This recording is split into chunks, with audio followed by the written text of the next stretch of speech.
वन्य प्राणी रानडुकराची शिकार करून त्याचं मांस मध्य प्रदेश राज्यात विक्री करण्याच्या प्रयत्नात असलेल्या 5 आरोपींना वन विभागाच्या पथकानं रंगेहात पकडले।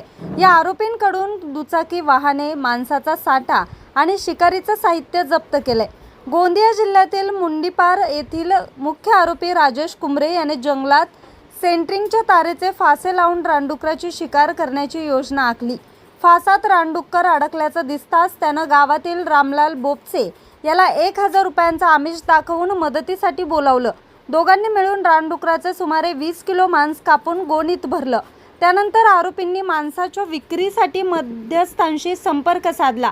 धनीराम मतारे राहणार मरारटोला याच्या मध्यस्थीनं मध्य प्रदेशातील दुर्गाप्रसाद मरकाम व छोटेलाल मरकाम राहणार चिलोरा जिल्हा बालाघाट याच्याशी मांसाचा सौदा ठरल्याप्रमाणे सर्व आरोपी वेगवेगळ्या 3 दुचाकींवरून मांसाची वाहतूक करण्यासाठी जंगलाच्या सीमेवरील रस्त्यानं निघाले। यावेळी वनपरिक्षेत्र अधिकारी शेषराज आकरे व वन विभागाच्या पथकानं त्यांना घेराव घालून सर्वांना रंगेहात पकडले।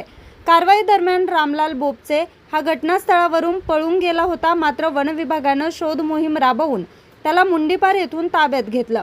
वन विभागानं घटनास्थळावरून 20 किलो रानडुकराचं मांस, कुऱ्हाड, 2 चाकू आणि गुन्ह्यात वापरलेल्या 3 दुचाकी जप्त केल्यात। न्यूज रिपोर्टर चेतन समरीत, आज 24 तास, गोंदिया।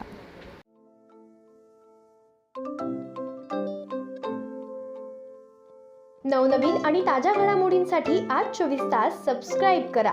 त्याचबरोबर बेल आयकॉनवर क्लिक करा आणि मिळवा आमच्या बातम्यांच्या नोटिफिकेशन्स। तसेच आज 24 तासची प्रत्येक बातमी आपल्याला कशी वाटली हे कळवा, लाईक करून, कमेंट करून आणि आमच्या बातम्या शेअर सुद्धा करा।